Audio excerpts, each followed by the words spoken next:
Hello everyone, this is Mike Cavello and you are looking at 244 Whiskey Mike, affectionately known as Mike's Mistress.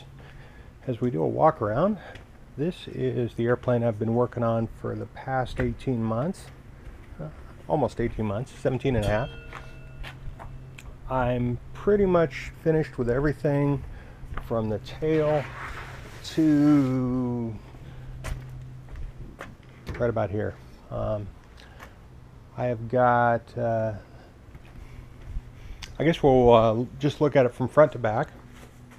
Looking at the front, it's a tricycle gear aircraft. I didn't want to learn how to do a tail wheel just yet for my first airplane.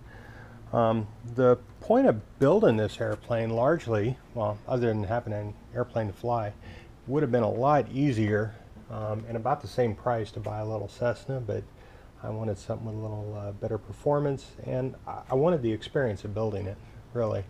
I've had some ideas on designing my own airplane, and you don't know what you don't know until you don't know it, and I wanted to find out a lot of that stuff that I didn't know. So that was, this was intended to be a learning experience, and it's been a good one.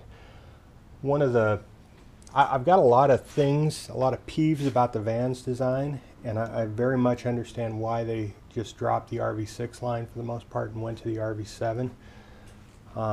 The whole RV6 concept is tailored around hand making everything versus the RV7 where everything is I think designed around pre-manufactured parts. But this is a pile of sheet metal that you have to cut and rivet together. Looking at the front here, I've got the standard Lycoming engine mount, brake reservoir, all my wiring, white is data wires, red is power, and black is ground. I've got a fuel pump, I've got a battery charger, I've got a battery which I relocated here after I got frustrated with the Vans location, and I like it a lot better here. Staying with the whole engine thing, I've got this is a Continental GO 175. It's a 175 horsepower engine, weighs 260 pounds fully dressed, which will be comparable to what the Lycoming 180 horsepower engine dressed out would be. I got this for $1,500 on eBay. The seller said it had 1,100 hours on it. I've got no logbooks on it. I'm going to tear it completely apart, magnaflux everything that's steel, die pen everything that's aluminum. When I'm satisfied that it's all good, I'll reassemble it with all new gaskets and rings and all the soft goods basically, new plugs, wires, that kind of thing. Rebuild the magnetos and the air pump. I'm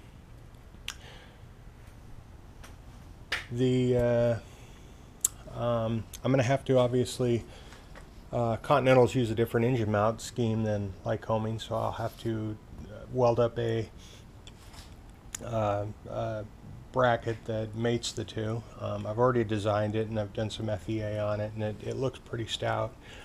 Once I get it on, I'm going to hook up some strain gauges to it, accelerometers, and do some vibration analysis and make sure everything is kosher before it goes in the air. Coming over here, you've got the brake system coming up. I just finished that a little while ago. Got them all, got them bled. That was a challenge. I've got this all pitot-static system, vacuum system. Everything's color coded. I've got wiring, obviously. Lots of wiring. This harness here is all my instruments for the engine. I wanted everything to be accessible after the fact. That's one of the strong suits of the Vans design. He's taken a lot of forethought into maintenance of the aircraft. Not as much as I would like, but he's definitely thought about it, and that's one thing I learned a lot on this project. So I've got a drop-down panel here. Undo one screw and it falls down, and you can access all the wiring from underneath, because obviously this will be covered with a panel. Let me go around to the other side here. Down here I've got wiring for the center console. This is all the trim controls and whatnot. Everything that goes aft essentially. I've got a extra power. I've got a fuel gauge, trim indicators, key switch, headphone and mics. I've got got your 6-pack here, your standard 6-pack, magnetos, master power, avionics power, fuel pump, extra. This is strobe lights, running lights, nav light or landing lights, and dimmer switch for night flying. Should be all IFR and night legal. Got suction gauge. I've got the this is what makes it IFR legal. The GPS is not IFR legal, so I had to get the I got the Val Avionics nav radio. Plug that in, and I'm actually pretty pleased with that so far. Fuel gauge, transponder, G meter, and then over here I've got all the engine instruments, of course air vents.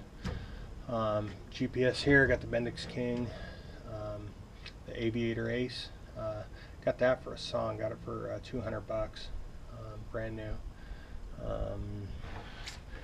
Going over the sticks, I've got trim controls here and transmit on the radio. I've got throttle and choke. I've got, this is for lowering the flaps, lowering and raising the flaps. Over here I've got the strobe. I've got the little black box, even though it's an orange box, the emergency transponder. I've got moving back in the tunnel. I've got this all pedostatic system. I've got seatbelt cables, wiring for the lighting and whatnot. I've got this panel all built. I've got to take it off for the moment. This is a deviation from the plans here. They were originally, there was a bolt here, just a big long bolt, and it was just really flimsy. So I just got a piece of 1-inch square aluminum tubing, 6061 T6, and chopped it to length, and it's a lot stiffer. And honestly, I think it looks better than the bolt. I did the same thing up here, but for different reasons. This is all in the same spot, but I had to offset this to be able to get all the gauge package that I wanted to fit in. So in order to offset that, I again, piece of aluminum tubing, and got that in there.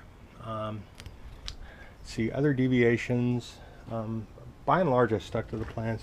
This is one spot that I changed. You'll notice for all the panel type stuff that's removable, that isn't necessarily, you know, hardcore structural stuff, I've used rib nuts versus the versus through bolts, and not necessarily through bolts, but they've got these little backer nuts that rivet in, and they're just god awful to drill out and dimple, and they take forever, whereas rib nuts are pretty quick and easy.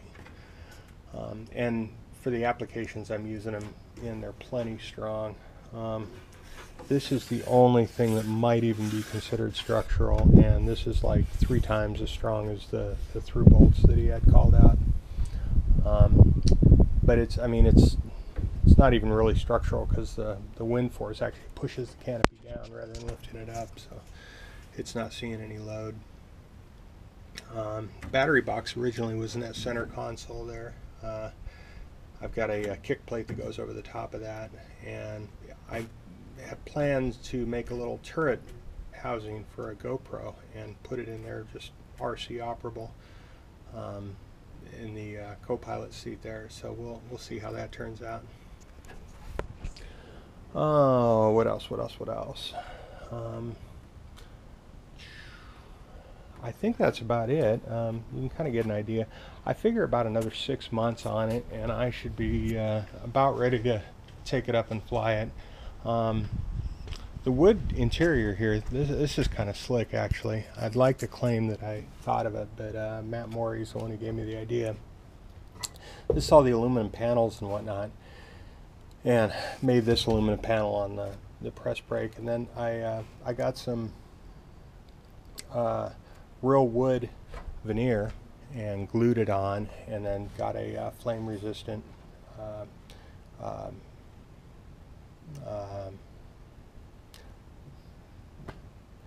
epoxy, whatever. It's not epoxy, but it's just a clear coat type stuff that resists flame and doesn't burn with anything that's toxic and whatnot.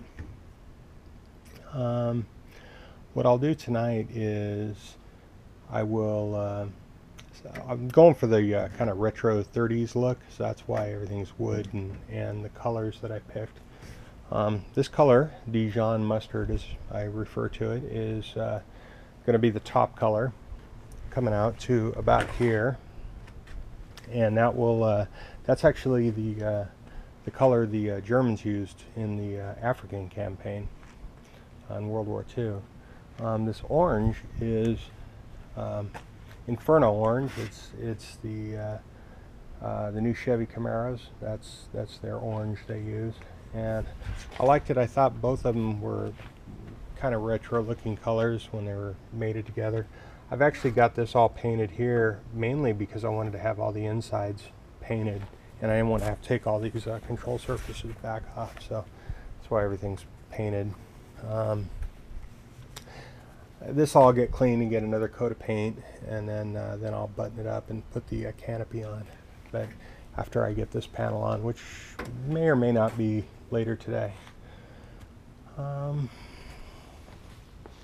All right, that's all I have. Any questions, just shoot me an email or post at the bottom of this, and I'll see if I can answer them. Thank you much. All right, it's dark now, so we are going to try out all the lights and see how they work. I'm going to power up and dimmer on. So we'll just kind of do a scan across and look at everything there, and then we'll flip on the running light and the strobe. Take a look over here, and I've also got running lights and the strobes for the wingtips too. So, and we'll shut her down.